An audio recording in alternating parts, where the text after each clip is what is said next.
Hey folks, it's your friend Ashton, and welcome to the Rooted Rebellion podcast, the show that's reshaping the food system from the ground up.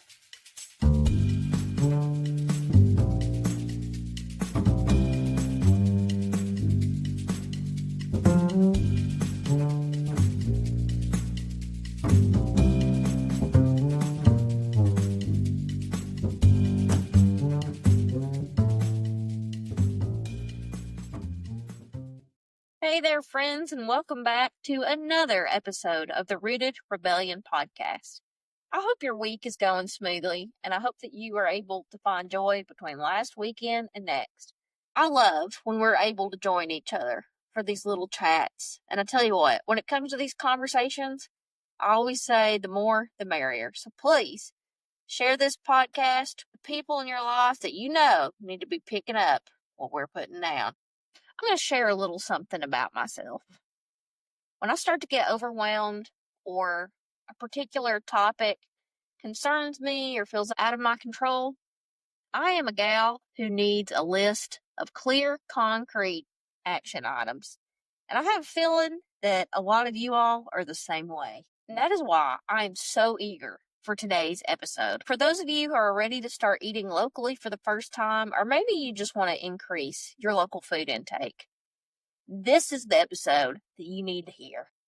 I'm joined today by Erin and Ashton from Abundant, Montana, to hear all about a local food initiative that's going to take this state by storm. I'm talking about the 33 by 33 for Montana initiative. Abundant Montana is partnering with entities throughout the state to achieve a pretty ambitious goal: to get a third of every Montanan's plate filled with Montana-grown food by 2033. Here's what I like about this episode, and what I think you're going to like too. Today, Erin explains this initiative and helps us to understand just how achievable Abundant Montana's goal is. But I won't sugarcoat it.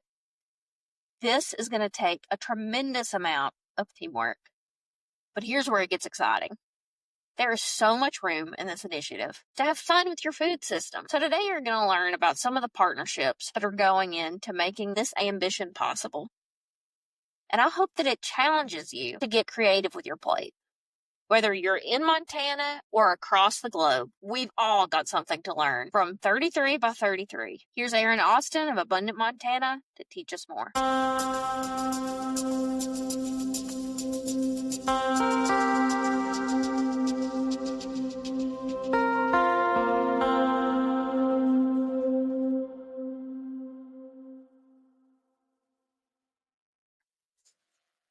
Hey, Erin, welcome to the show. Hi, thank you. I am so excited to have you here today, and specifically to talk about the 33 by 33 initiative. This came to my attention early on in Orion Farmstead's development. We were having a workshop out on the farm, and a couple of your representatives came out and talked to our attendees about this initiative. And ever since, I have just been chomping at the bit to learn more. It is so exciting, and I think it's going to be a way that really helps Montanans to connect to their food system again. So thank you for your time and coming on to help us all learn a little bit more. Yeah, absolutely. And thanks for your enthusiasm. I'm excited to share more. Yeah.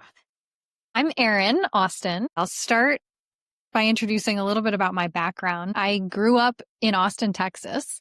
I don't know. I feel like a lot of people are like, how did you get into food, or why do you work at food? And for me, I can't remember not being aware of food. And you know, going all the way back, like I feel very fortunate. I grew up in a family where my parents prioritized home cooked meals. I remember my mom had this like spiral bound notebook where she would, with my dad, menu plan for the whole week ahead. And I now still do that. Like it's such a cool hack for the week, and grocery shop for a whole week at a time. And anyways, and then living in Austin, like there's just incredible food. So I really entered caring about our food system by being an eater and somebody who likes to eat good food. And I feel like that's something we can all connect around. You know, like family dinners was an important thing. And then cooking together in college with friends. And I still do that as an adult now. And it's just like the thread for me. But anyways, in college, I got interested in sustainability in a big way and in understanding how cities work and how cities are designed, and started spending some time in like urban and environmental planning classes, really as a way to understand food systems. Like, how does this all work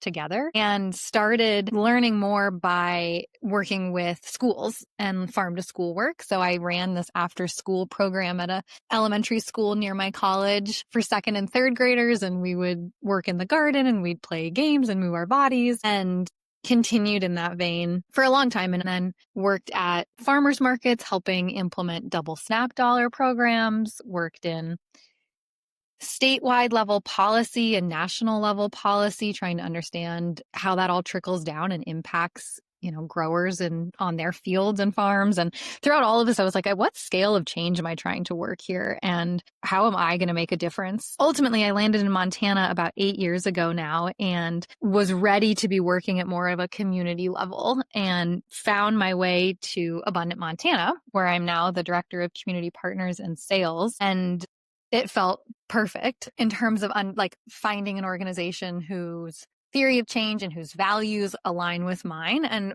Montana is such a cool place because you actually can see the impact of your work. I was living and working in California prior to that, and it's such a different ballgame in a state that big. And Montana, both you can, work at a community level and be impacting statewide changes at the same time, which is so cool. So anyways, that's a little bit about me and how I ended up in my current role, and happy to share more about what I'm doing now as the conversation continues. Yeah, thank you for sharing that. And a question that you asked yourself that really stuck with me. What scale of change am I trying to work? I think that's fabulous, because I think whether consciously or not, that's something that we're all asking ourselves right now.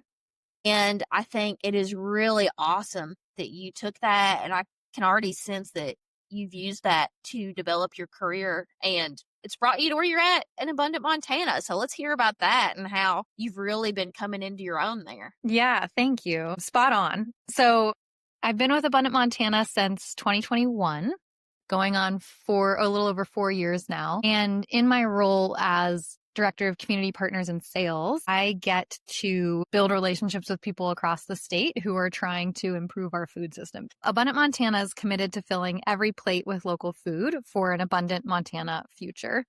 And the work that we're doing now has grown out of an organization that's been around for over 50 years. Last year celebrated our 50th anniversary.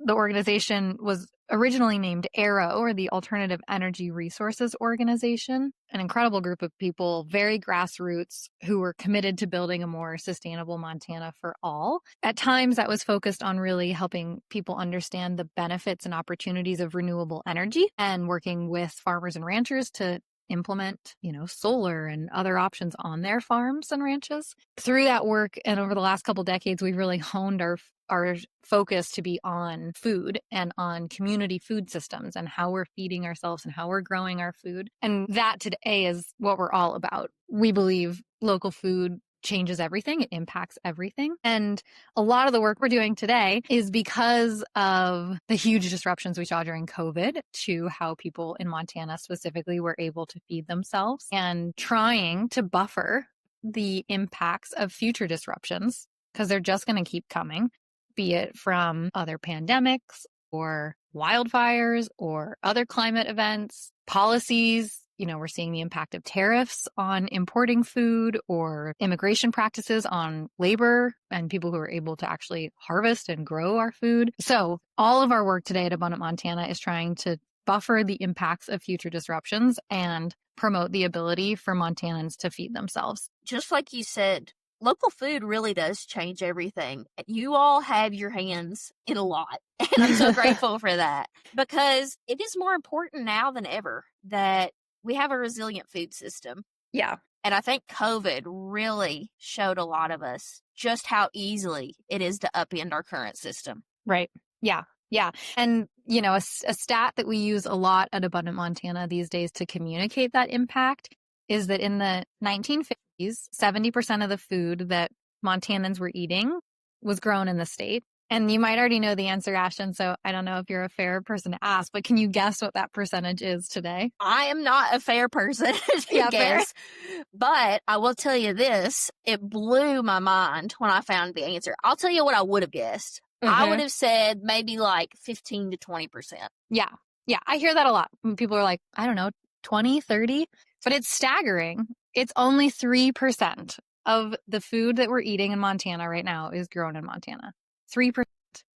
Which is an incredibly vulnerable place to be. Like you're saying, we saw this during COVID. Grocery store shelves were empty. There were communities in Montana, particularly rural communities, where deliveries of food stopped happening. The trucks just didn't go there. Simultaneously, I wasn't living here at the time yet, but have heard from colleagues, there were producers, so farmers and ranchers who had veggies and food on their farms surplus that they couldn't get to market. So there was this huge disconnect between food, Montana food, and Montana people, and we couldn't bridge that gap. And there were a number of organizations and nonprofits, 30 or 40 entities that came together in 2020 to address exactly that and saw an opportunity for a local food marketing campaign to be the bridge there between Montanans and Montana food.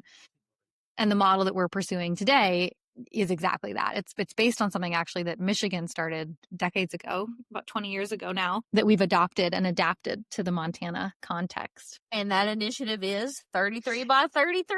There we go. Thank you. Exactly. Yeah, so exciting. You want to explain for us what the goal is with that? I'd love to. Yeah. So the 3%, not a sustainable place to sit. Starting in 2023, we started talking about how do we get that 3% to 33% by 2033. So over the next 10 years, can we increase the amount of food that Montanans are eating to be 33% or a third of your plate to be from Montana in some way? Wow. And that's the initiative, the 33 by 33 for Montana. And it's possible. We really believe it's possible. It's going to take all of us changing our behaviors in some way, be it, at an individual level or for our families or also at a business level. I'm happy to get into some of that, the strategy work, but 33 by 33. What a beautifully ambitious goal. Yeah. Like, really, I hear it and I'm staggered a little bit by it because I know how much hard work that's going to take from all of us. But really, what a noble ambition. And I know that we can do it. And I'm super excited to talk about how we're going to do it. So when I heard this initiative, one of the first questions I asked, and maybe this is just me being, I don't know, the analytic that I am, how is the local food consumption in the state even being measured to begin with? How do we know what we're consuming and how are we tracking that as we grow? Yeah, it's a really good question. It's a question a lot of people share with you. It is a question that boggles my mind a little bit, to be totally frank with you. And I'll share what I know. So 3% is a number we know thanks to a study and a report that was commissioned by Grow Montana, which is a statewide policy coalition. And the study was conducted by Highland Economics. It's a firm based in Missoula. So they did a phenomenal job. And the 3% is a measure of retail sales in the state. So think about dollars spent on food, basically, at channels or points of sale that we can measure. So grocery stores, restaurants, farms or hospitals or universities, in any institutions, other wholesale sales, but then also, farmers markets or farms selling directly to consumers. It's obviously not capturing everything. Say if you're growing your own food or if you have a community garden or you're a hunter and you are eating, deer or elk, or you fish. So there's metrics that we're still figuring out how to capture as we're moving forward in the 33 by 33 initiative. And it's our starting spot is using, the dollars spent at that retail level. Absolutely. And dollars are easily trackable, right? Yeah. I imagine there are going to be gaps in this, but if anything, we are underestimating, I would say, how much is being consumed locally. So that's exciting, to see just in conjunction with some of these larger scale efforts. So this is going to take a lot of people, and we all know that. So what sorts of partnerships are going to make this initiative possible? Yeah, it absolutely will take everyone. Back to the question at the top of our conversation, it takes everybody working at different scales too.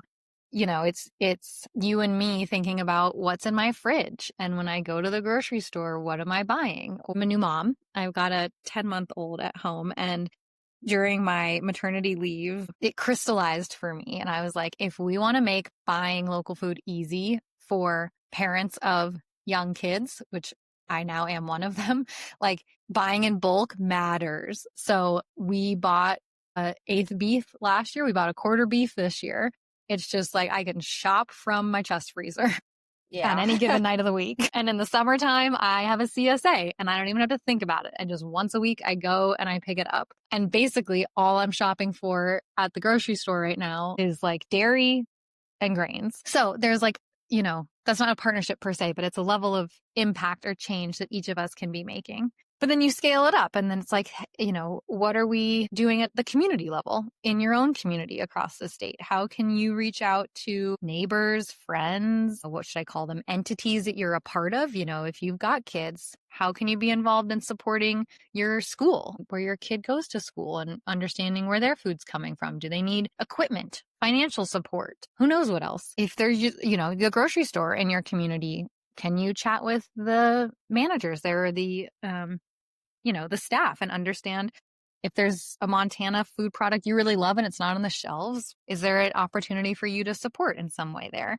But then we keep growing, and it also takes a whole level of collaboration and communication and partnerships between private sector and public sector, thinking about statewide connections and distribution, and what's the trucking side of this? How does food get from one part of the state to the other? And processing of the food and storing, whether it's refrigeration or freezer space. Anyways, there's just so many other parts of that. So it really is like a myriad level of partnerships and collaborations and interdisciplinary work that we have to make this possible. Something that I appreciate about this initiative is really it does help people who are new to local eating realize just how multifaceted this issue is. It touched on every area of your life. I mean, really and truly. And when we get into this topic, one of the questions that I always have is, how do we help underserved communities to eat locally and reduce food insecurity? Because unfortunately, we live in a day and age where it has become, in some ways, a privilege and a luxury to eat locally.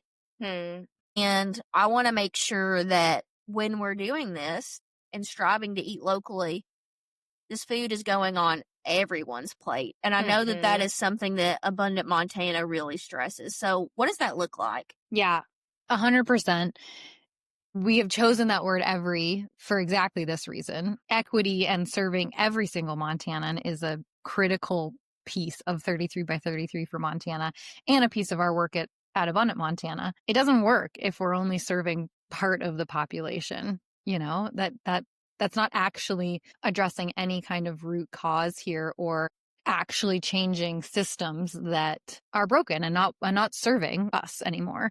So what we know is that local food, if we can have Montana grown and raised foods more available for every community in Montana, we are improving food security and the ability of Montana communities to feed themselves, which is the end goal here. I'm going to take a pause to also just like envision, because I think you're so right. The word local and local food has so many connotations and legitimate, in many ways, associations with it, that it's privileged and more expensive and for affluent folks. But I also want to just like take a moment and paint a picture of what happens if we don't prioritize local food. And this is an exercise we actually did as a team the other day and found it really powerful. If we're relying on importing 97% of our food and there's more disruptions, we can't feed ourselves necessarily, right? But also, if we're relying on importing that food, it means it's traveling long distances between when it was harvested and when it gets to us, which means it was harvested not when it was ready to harvest necessarily, when it was at peak nutrition and peak ripeness and peak flavor. It was harvested when it's easiest to ship. And then it maybe ripens on the journey, or it ripens on the grocery store shelf. And so by eating local food, we are eating food that's traveling less far, that's being harvested at peak nutrition, at peak flavor, at peak ripeness, which are all one and the same, which helps us be eating food that's making us healthier, not sicker. It also means, in my brain, we're more connected to each other, be it because you're growing your own food, or you're growing in a community garden, or you're buying directly from a farm or a ranch, or you're buying it through a CSA and they tell you who the farms and ranches are, which is supporting rural livelihoods. Like, a lot of this is so intertwined. If you overlay, what are sometimes called food deserts, or places where it's very hard to access local food, there's often a lot of agricultural activity happening in those same places. People are ranching or farming there. So by buying local, we are also supporting the livelihood of ourselves. We're improving our connection to the land. We're making farming and ranching a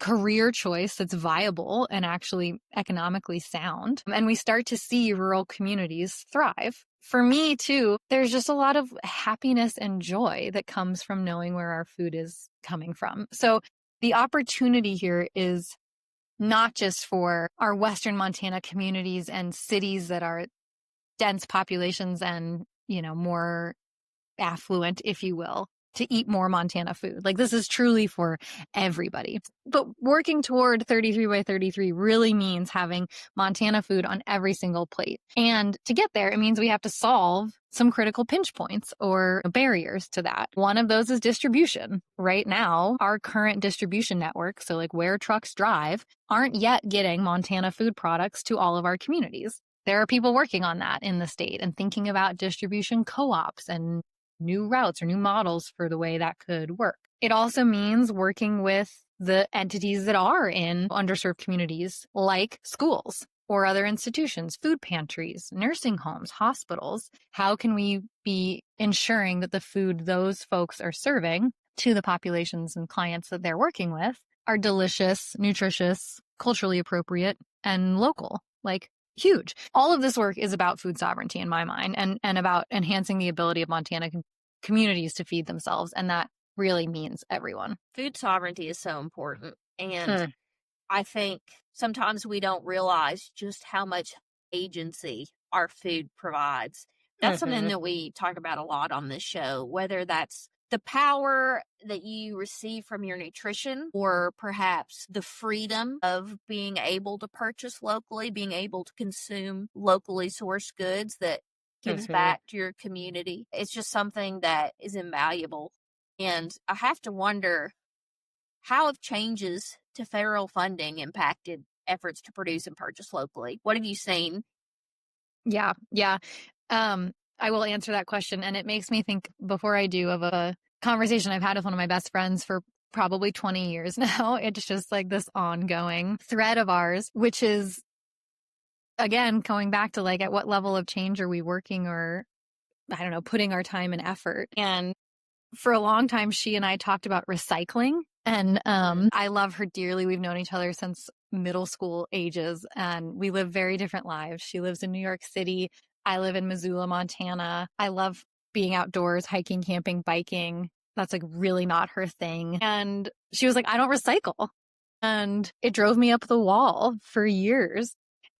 And we finally got to the root of it, where I could understand that her argument was that individual action can be a distraction from changing the system if people are operating with limited time and capacity, which I hear. Like, we have to be working at the system level too. We have to be talking about how federal policy and federal funding impacts what's happening in our communities here in Montana. It's not just, me growing tomatoes in my front yard is going to change all of this. And I think it's a both and. Like, we can be doing things in our own lives, in our own sphere of change, that have important, significant ripple impacts, even if they're small. And there's a lot that we can be doing at the systemic level too. So federal funding cuts have been significant, and it's a bit staggering, honestly. And the speed at which the number of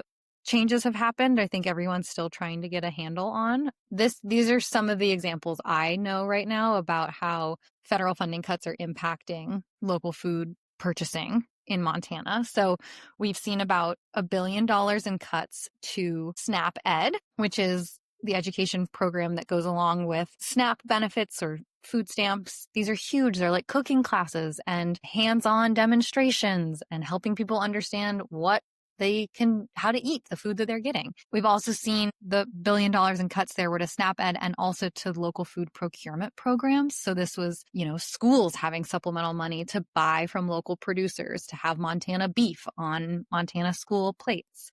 So it's a pretty serious blow right now to efforts to increase fresh, whole, local food access. And it's not only impacting the people that got the money to purchase, it's also impacting the farmers who were growing the food that was going to be bought and had those contracts. So that's one of the buckets of money we've seen get cut.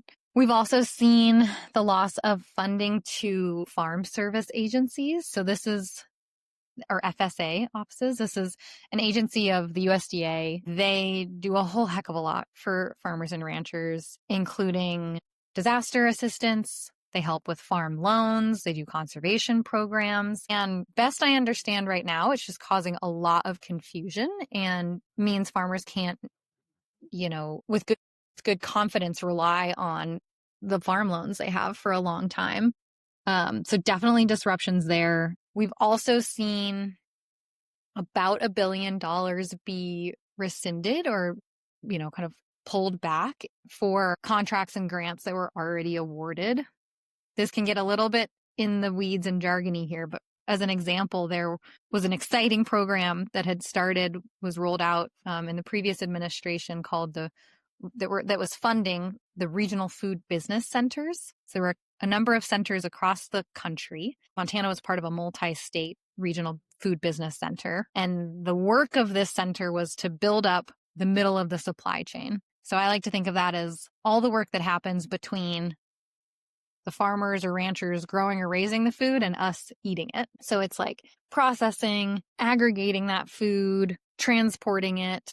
And sometimes in Montana, people refer to that as like the missing middle. There's a lot of infrastructure there that is old or, with changes to our food system over the past couple decades have just disappeared and gotten bigger, consolidated. They're out of the state. Anyway, so the center was helping to inject more funding there and support business development. And we were just about to enter year 3 of 5, and it's really devastating to see those disappear because it takes a long time to build momentum there, and momentum had just started to build in Montana. So that's a bummer. There's more I could keep talking about. The last thing I think I'll say is that this isn't necessarily like a federal funding cut, but a federal funding impact of tariffs. I think we have not yet fully seen. Interestingly, I think there's an opportunity for Montana food amidst new tariffs. Like, okay, here's the disruption that, is going to force us in some ways to really think about, can we feed ourselves with Montana grown food because prices are going to change here, or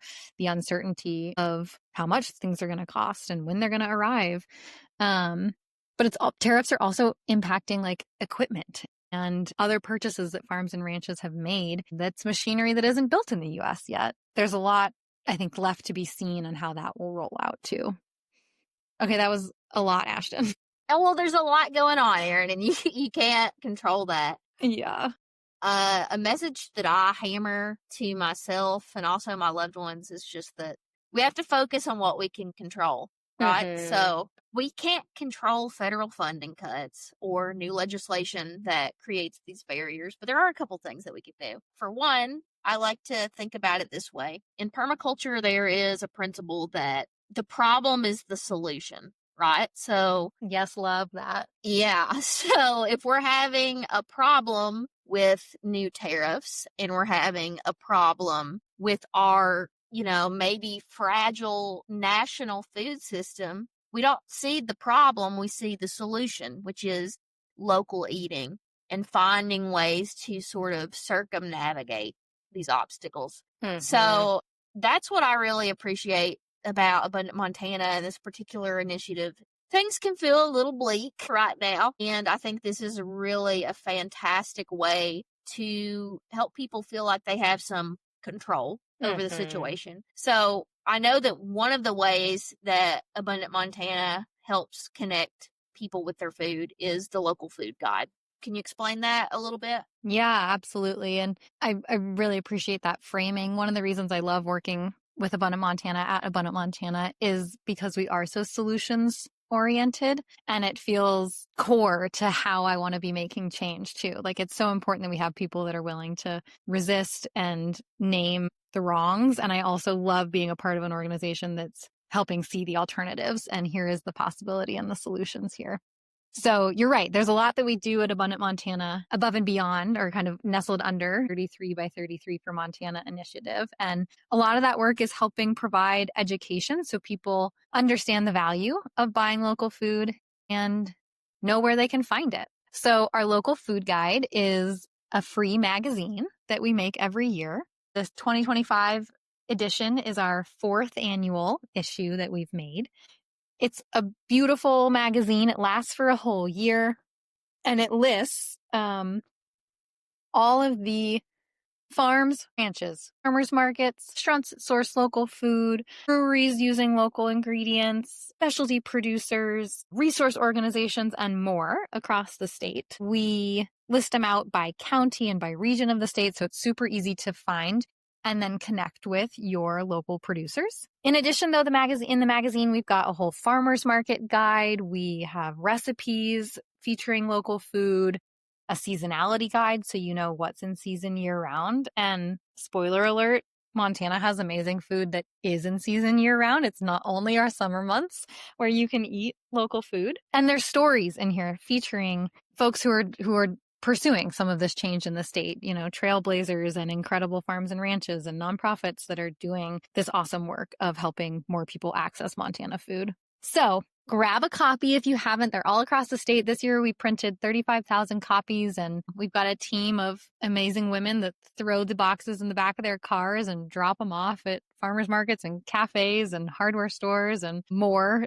Or head to our website, abundantmontana.com, and you can see a digital edition, on our website too. The other thing I'll say about our website is that we also have what we call the Find Food and Farms map. So it's an online searchable version of all of those directories of farms and ranches and restaurants and more. You can filter it by products. So like, I'm looking for honey in Ravalli County or meat in Yellowstone County, and by a whole bunch of other factors on there too. But another free resource in this vein of helping people, trying to minimize the barriers to help people find and connect with local food in Montana. Well, just to take it back to the local food guide for a second, something I really appreciate about it is just how educational and all-inclusive it is. This isn't just telling you where to find your leafy greens, folks. This is distilleries. It's farmers markets. Like, there is so much good stuff in here. Yeah. And it's kind of mind-boggling that it's free. So thank you all for your time and energy going into that. And this is a resource that I absolutely encourage our listeners to utilize because it is too good not to. Yeah, 100%. One of the things we were really excited to add this year too is thanks to a lister, a farm gave us this idea a couple years back actually, but it's a whole key. So not only do we tell you the name of said farm or ranch, but then we've got icons that show you what kinds of food they actually have for you too. There's people's phone numbers and websites listed. So really trying to make it easy to find all kinds of goodies near you. Yeah. And you guys, it is really evident what a labor of love and also just the precision and expertise that has gone into it. So thank you again. Well, thank you. Yeah, we love doing it. Well, for people who are interested in taking part of the 33 by 33 initiative, how can they learn more and how can they get involved? Yeah, great question. So a couple things I would recommend. We have a Facebook group. It's called 33 by 33 for Montana.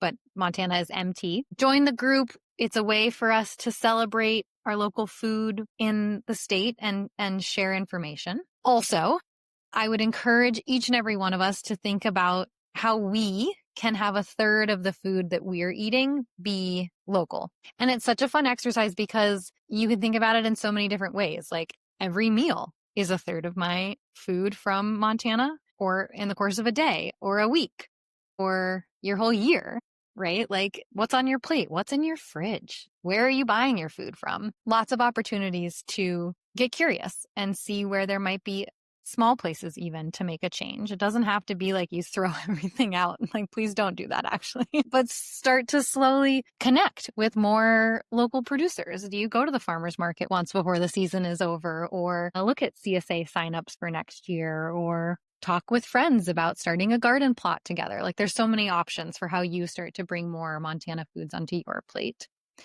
Follow Abundant Montana. We are going to be sharing more and more about this. We've got an awesome newsletter that we send once a month and a really active social media channel, both on Instagram and on Facebook. Fun content there, educational content there. We shout out farms and ranches and restaurants and producers across the state. So definitely give us a follow. I also would say if you have skills, if you're an individual or a business and you want to be connected with 33 by 33 in a deeper way, please reach out.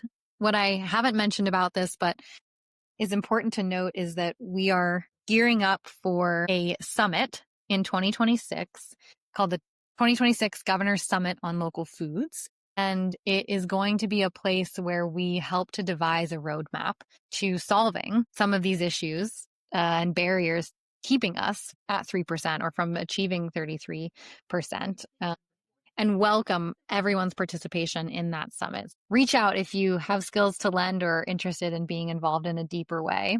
You can always email us at hello@abundantmontana.com and we'll route you the right direction. Well, I'm going to link all of this in the show notes so that our listeners know exactly where they can go. Perfect. And what a fun challenge for all of us. You know, I think sometimes we get overwhelmed by trying to eat locally, but really it doesn't need to be a chore. This is something that is so fun and rewarding. And it's August 2025 right now. I cannot wait to see where we are by 2033. I just know that we're going to be so much farther down the road with this than we are right now. So I hope that everybody listening can track the changes that they're seeing within the state of Montana. And if you're not from Montana, I still encourage you to be eating locally, because this is not exclusive to any one state or place. This is for all of us. Couldn't agree more, Ashton. Thank you so much for having us on the show. And yeah, I love that, you know, envisioning where we're at in 2033. It feels hopeful. Certainly. Well, Erin, it was a delight to speak with you today. Thank you so much for your time. Likewise. Thank you.